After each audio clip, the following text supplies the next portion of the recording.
welcome Emeril Lagasse.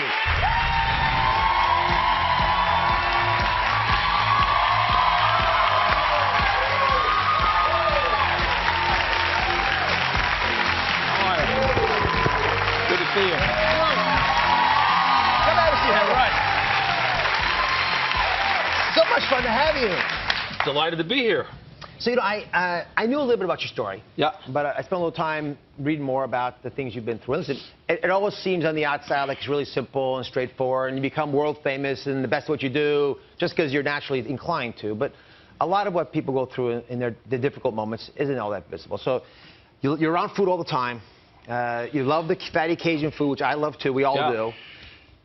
Talk to me about how it's taken a toll on your health. You know, sometimes, you know, I've been doing this for so many years. I mean, almost 30 years. And, you know, there are just times and days where there's not a stoplight.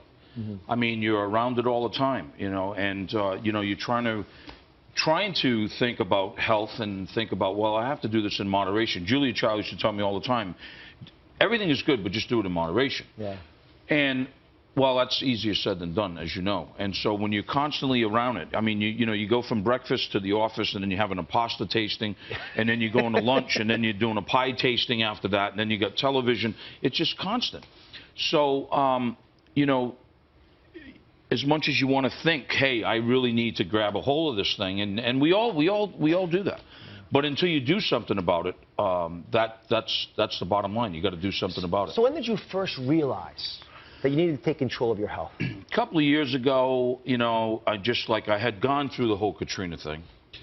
And after it hit with my staff, the first thing in my family, realizing the destruction of not only the restaurants, not only our home, not only home base, which is what our corporate office is, but the community in which we live in, there's nothing left. But for you personally, and Dr. Roizen, who's our beloved enforcer, absolutely, who I know has been helping you a little bit get control of your health. Now, this is a very personal battle. We can talk about your responsibility to the city of New Orleans, and I've been back there many times. Yeah. I was there this month, or to the company. But ultimately, it's about Emeril Lagasse, father of four, exactly, 2 young kids. What's been the hardest part of that for you? Well, the hardest part is just that, you know, you got to grab control of it. And it's not just with diet. You talk about Dr. Roizen. I mean, he's helped me out a lot. And he was like, look, you know what? You know, you're really overweight. Are you exercising? So you're overweight and you're not exercising.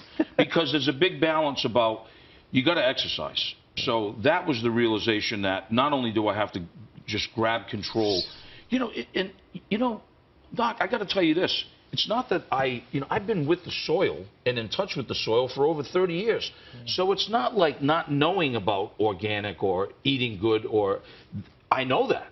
But doing it, now that's the challenge. So talk to me about how you did. I mean, you got 2 kids. I know they're younger. I have 4 kids. So the first thing I had to deal with is my 2 oldest have celiac disease. They do. So then I had to start realizing about how we're going to change and get into a more gluten-free environment. Then I have 2 children under 10 who, I want to be around, as Mike Rosen says. Yeah. Look, what are you going to do? You're going to just keep doing this and doing this. And then all of a sudden, 10 pounds leads to 20, 20 leads to 30, et cetera, et cetera. Yeah. And so for me, it was grabbing a hold of Emeril.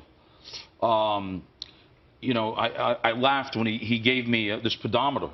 And you and I were doing Good Morning America about a year ago. Yeah. And you looked at me and you said, what's going on? And I said, well, Mike's got me on, he's got me on this 10,000 step a day thing. Yeah, yeah. That was the first thing.